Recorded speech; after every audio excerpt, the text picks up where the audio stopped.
এবার বক্তব্য রাখবেন হেফাজতে ইসলাম বাংলাদেশের সংগ্রামী নায়েবে আমির ঐতিহ্যবাহী নানুপুর জামিয়া ওবায়দিয়ার সম্মানিত মুহতামিম হযরত মাওলানা সালাউদ্দিন নানুপুরী। হযরত মাওলানা সালাউদ্দিন নানুপুরী।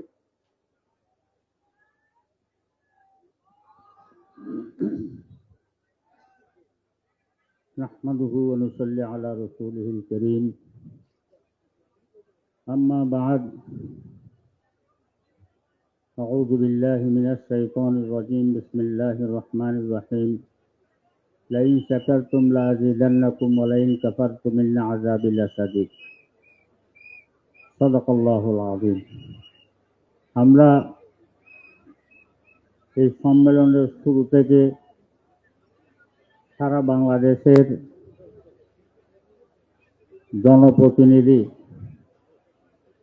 কৌমের প্রতিনিধি সবাই এই মঞ্চে একত্রিত হয়ে সবার দাবিগুলো উপস্থাপন করেছেন।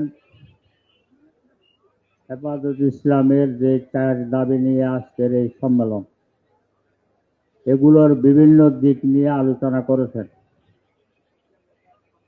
এটা আমাদের সরকারকে বুঝতে হবে, এটা সারা দেশের দাবি। হেফাজতে ইসলামের এই দাবিগুলো সারা দেশের দাবি, সারা দেশের জনগণের দাবি। তো সেজন্য অতিবিলম্বে দেরি না করে এই মহিলা কমিশন এগুলো বাতিল করতে হবে এবং হেফাজতের নেতা কর্মীদেরকে,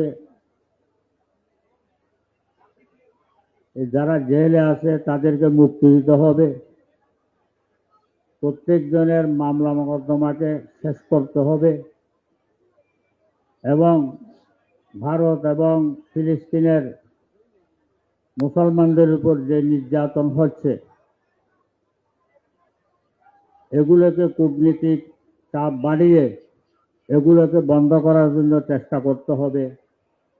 না হয় এই নারী নীতিমালা যদি বাতিল করা না হয়, হেফাজতের মুরব্বীরা যেই সিদ্ধান্ত দেয় সামনে, এই সিদ্ধান্ত নিয়ে ইনশাআল্লাহ আমরা মাঠে থাকব। আল্লাহ তাআলা আমরা সবাইকে আমল করার জন্য তৌফিক দান করুন।